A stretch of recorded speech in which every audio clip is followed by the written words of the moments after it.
Hi, very good morning. ಎಲ್ಲರೂ ಹೇಗಿದ್ದೀರಾ? I hope ಎಲ್ಲರೂ ಚೆನ್ನಾಗಿದ್ದೀರಾ ಅಂತ ಭಾವಿಸ್ತಾ ನಾನು ಕೂಡ ಸೂಪರಾಗಿದ್ದೀನಿ. ಇವತ್ತು ಬೆಳಗ್ಗೆ 3 ಗಂಟೆಗೆ ಎದ್ದೆ. ಏನಪ್ಪ ಅಂತ ಅಂದರೆ ಇವತ್ತೊಂದು ಮದುವೆ ಇತ್ತು ಮೈಸೂರಲ್ಲಿ.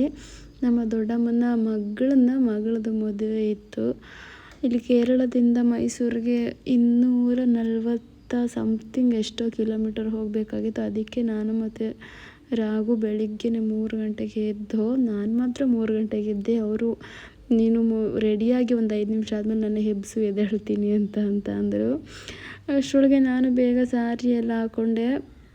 ಅವರು ಎದ್ದು ಸ್ವಲ್ಪ ನನಗೆ ಹೆಲ್ಪ್ ಮಾಡಿದ್ರು. ಸಾರಿ ಪಿನ್ ಮಾಡೋಕ್ಕೆ ಎಷ್ಟೇ ಟ್ರೈ ಮಾಡಿದ್ರೆ ಬನಾರಸ್ ಸಾರಿ ಆಗ್ತಾನೇ ಇರಲಿಲ್ಲ. ನನಗೆ ಮೊದಲೇ ಸಾರಿ ಉಟ್ಕೊಳ್ಳೋಕೆ ಬರಲ್ಲ. ಹೆಂಗೋ ಅಡ್ಜಸ್ಟ್ ಮಾಡಿ ಉಟ್ಕೊಂಡೆ. ಹೆಂಗೋ ಊರಿಗೆ ಹೋಗ್ತಾ ಅಲ್ಲಿ ಅಮ್ಮ ಮತ್ತು ಅತ್ತಿಗೆ ಎಲ್ಲರೂ ಇರ್ತಾರೆ, ಅವ್ರ ಕೈಲಿ ಸೀರೆ ಉಡಿಸ್ಕೊಳ್ಳೋಣ ಅಂದ್ಕೊಂಡು ನಾನು ಇಲ್ಲಿ ಸಿಂಪಲಾಗಿ ಉಟ್ಕೊಂಡೆ. ನಮ್ಮ ಮನೆಯವರು ಸ್ವಲ್ಪ ಹೆಲ್ಪ್ ಮಾಡಿದ್ರು. ನಾನು ಬೇಗ ರೆಡಿಯಾಗಿ 4 ಗಂಟೆಗೆ ನಾವು ಹೊರಡಬೇಕಾಗಿತ್ತು. 4 ಗಂಟೆಗೆ ಹೊರಟ್ರೆ ಅಲ್ಲಿಗೆ 8 ಗಂಟೆ ಅಷ್ಟರೊಳಗೆ ತಲುಪ್ತಿದ್ದೋ. ಅವ್ರಿಗೆ ತಾಲಿ ಕಟ್ಟೋದು ಬೆಳಿಗ್ಗೆ 10 ಗಂಟೆಗೆ ಇತ್ತು. ಅದಕ್ಕೋಸ್ಕರನೇ ಸ್ವಲ್ಪ ಬೇಗ ಹೋಗಬೇಕಾಗಿತ್ತು. ಬೆಳಗ್ಗೆ ಎದ್ದು ನಾನು ನೈಟೇ ತಲೆ ಸ್ನಾನ ಮಾಡ್ಕೊಂಡಿದ್ದೆ. ಬೆಳಗ್ಗೆ ಮಾತ್ರ ಮೈ ತೊಳ್ಕೊಂಡು ಇವಾಗ ಬೇಗ ರೆಡಿಯಾಗಿ ಹೊರಡೋಣ ಅಂತ ಹೊರಟು. ನಾನು ಒಂದಿನ ಮುಂಚೆಗೆ ಎಲ್ಲ ಎತ್ತಿಟ್ಕೊಂಡಿದ್ದೆ. ಇವತ್ತು ಹೋಗೋದು ಅಂತ ಅಂದರೆ ನೆನೆನೇ ನಾನೆಲ್ಲ ಸೆಟ್ ಮಾಡಿ ಇಟ್ಕೊಂಡಿದ್ದೆ. ಆದರೂ ಬ್ಲೌಸು ಲೂಸ್ ಥರ ಅಂತ ಅನ್ನಿಸ್ತಾ ಇತ್ತು. ಸಾರಿ ಇದು 2ನೇ ಸರಿ ಹಾಕ್ತಾ ಇರೋದು. 1ನೇ ಸರಿ ಹಾಕಿದಾಗ ನಾನು ಫೋಟೋನ ತೊಗೊಂಡಿರಲಿಲ್ಲ. ಇದು 2ನೇ ಸರಿ ವೇರ್ ಮಾಡ್ತಾ ಇರೋದು. ಇದು ಅಂಗಡಿಲೇ ಶಾಪ್ ಮಾಡಿದ್ದು. ನನಗಂತೂ ಬನಾರಸ್ ಸಾರಿ ಅಂತಂದರೆ ತುಂಬ ಇಷ್ಟ.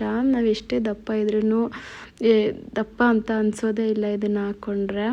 ಅದಕ್ಕೋಸ್ಕರ ನಾನು ಇದನ್ನು ಚೂಸ್ ಮಾಡಿಕೊಂಡೆ. ಅಷ್ಟರಲ್ಲಿ ನಮ್ಮ ಮನೆಯವರು ಬೇಗ ಸ್ನಾನ ಮಾಡ್ಕೊಂಡು ನಾನು ರೆಡಿ ಆಗ್ತೀನಿ, ಬೇಗ ರೆಡಿ ಆಗೋ ಅಂತ ಹೇಳಿ ಹೊರಟ್ರು. ನಾನೇನು ಜಾಸ್ತಿ ಮೇಕಪ್ ಮಾಡ್ಕೊಳಕ್ಕೆ ಹೋಗಲಿಲ್ಲ. ಹೆಂಗೂ ಮನೆಗೆ ಹೋಗ್ಬೇಕಲ್ಲ, 3 ಅವರ್ಸ್ ಜರ್ನಿ ಮಾಡಬೇಕಲ್ಲ, ಕಾರಲ್ಲೆಲ್ಲ ಹೋಗೋದು. ಅಲ್ಲಿ ಹೋಗಿ ರೆಡಿ ಆಗೋಣ ಅಂತ ಸುಮ್ಮನೆ ನಾನು ಜಸ್ಟಾಗಿ ಸಿಂಪಲ್ಲಾಗಿ ಮೇಕಪ್ ಮಾಡ್ಕೋತಾ ಇದ್ದೆ. ಅಲ್ಲಿ ಊರಿಗೆ ಹೋಗ್ತಾ ಹುಣ್ಸೂರಿಗೆ ಹೋಗಿ ಅಮ್ಮನ್ನು ಮತ್ತು ಅತ್ತಿಗೆನೂ ಕರ್ಕೊಂಡು ಹೋಗಬೇಕಾಗಿತ್ತು. ಅಲ್ಲೇ ಹೋಗಿ ಅವ್ರ ಕೈಲಿ ಸಾರಿ ಹಾಕಿಸ್ಕೊಳ್ಳೋಣ ಅಂತ ಅಂದ್ಕೊಂಡೆ. ಆಮೇಲೆ ಯೋಚನೆ ಮಾಡಿದೆ, ಅಲ್ಲಿಗೆ ಹೋಗಿ ರೆಡಿ ಆಗೋದು ಅಂದರೆ ತುಂಬ ಲೇಟ್ ಆಗುತ್ತೆ, ಅಲ್ಲೇ ಮಕ್ಳಿಗೆ ರೆಡಿ ಮಾಡೋದೇ ಲೇಟ್ ಆಗಿಬಿಡುತ್ತೆ ಅಂದ್ಬಿಟ್ಟು ನಾನೇ ಇಲ್ಲಿಂದನೇ ಸ್ವಲ್ಪ ರೆಡಿ ಆಗೋಣ, ಅಲ್ಲಿ ಬೇಕಾದರೆ ಹೋಗಿ ಸಾರಿ ಇನ್ನೊಂದು ಸಾರಿ ಹಾಕಿಸ್ಕೊಳ್ಳೋಣ ಅಂತ ರೆಡಿ ಆದೆ.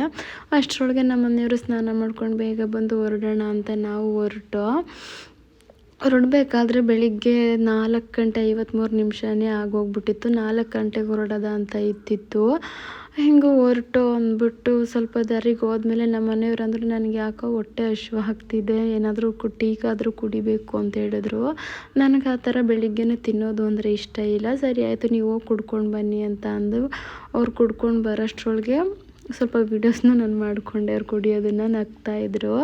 ಆಮೇಲೆ ಹೋಗ್ತಾ ನನಗೂ ಒಂದು 6 ಗಂಟೆ ಆದಮೇಲೆ ಹೊಟ್ಟೆಲಿ ಸ್ವಲ್ಪ ಹಸಿವು ಥರ ಆಗ್ತಾಯಿತ್ತು. ನನಗೂ ಏನಾದರೂ ತೊಗೊಂಡು ಬನ್ನಿ, ಸಾರಿ ಹಾಕಿರೋದ್ರಿಂದ ಕೆಳಗಡೆ ಇಳಿಯೋಕ್ಕಾಗಲ್ಲ ಅಂದ್ಬಿಟ್ಟು ನನಗೆ ಪುಟ್ಟು ತಂದುಕೊಟ್ಟಿದ್ರು. ಅದರಲ್ಲಿ ಸ್ವಲ್ಪ ಅಷ್ಟೇ ನಾನು ತಿಂದಿದ್ದು, ತಿನ್ನೋಕ್ಕಾಗಲಿಲ್ಲ.